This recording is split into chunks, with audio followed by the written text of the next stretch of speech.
Today I'm going to show you some of the useful tools online when using your Big Ideas math textbook. I'm going to use the 6th grade green Big Ideas book to show you some of these tools. The first tool that I'd like to show you is just simply the contents page. It's on your left-hand side in the black margins. The black margins offer lots of it's like a lot of the meat to all the different tools that are available to you. So here's the contents page. In this case, you can quickly locate any of the chapters that you want.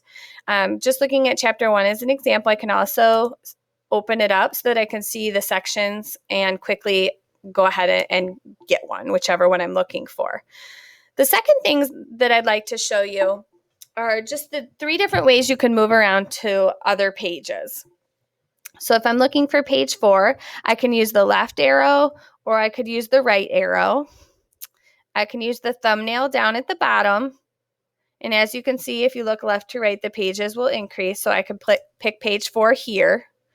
Or at the top, I can just type in whichever page. So if I was looking for page 44 or just I can just show you. So page 44, it would take me directly there.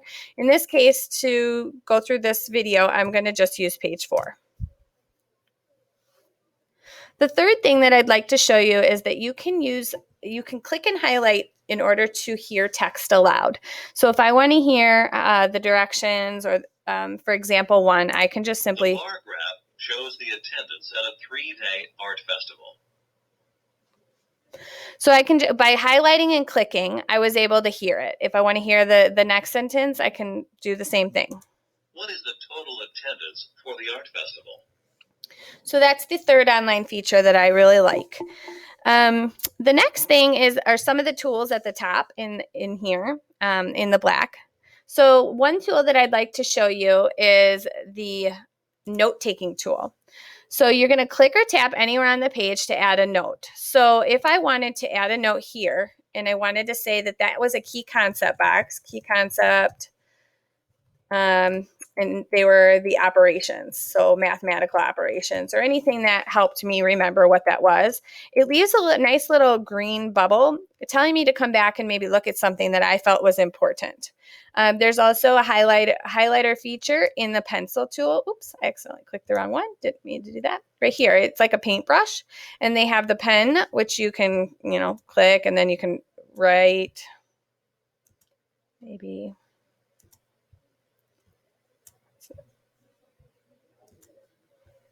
There we go. So I could say, add, subtract, multiply, divide, or something, anything that I wanted to add into the notes. You can also find the eraser and the highlighter in the same tool. Click Close Tools. I'm going to just click No, just because that was kind of sloppy. The next thing or the very last, but one of the best things that I want to show you are how to use the example videos. So when I'm using the example videos, these red buttons. So I'm going to go ahead and also show you how to zoom in and zoom out. So you probably already knew it, but the magnifying glass zoom in makes it bigger and smaller. However, when you're using the online textbook, it has to be in complete minimized mode for the links to work. So if I click on this example, this little red play button, it's going to use example 1, but it's going to show me new questions and it's like a personal tutor at home. So you get to see something different in case maybe you knew how to do this, but you needed just a little bit more. So I'm going to click on this and show you.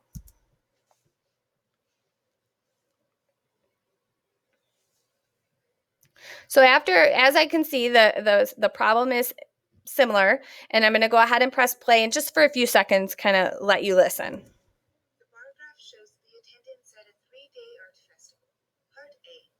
Total attendance for day 2 and day 3 of the art festival. The phrase total attendance indicates you are to find the sum of the attendances on day 2 and day 3.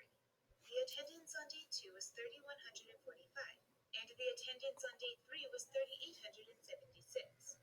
So you'll notice that while they're not only the personal tutor at home is reading the problems, but they're underlining some of the important parts, which is, I'm sure, some things that you do while you're solving math problems as well.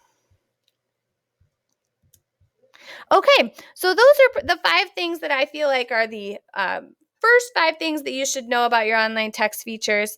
Hopefully you have a great time with those, and let your teacher know if you have any questions.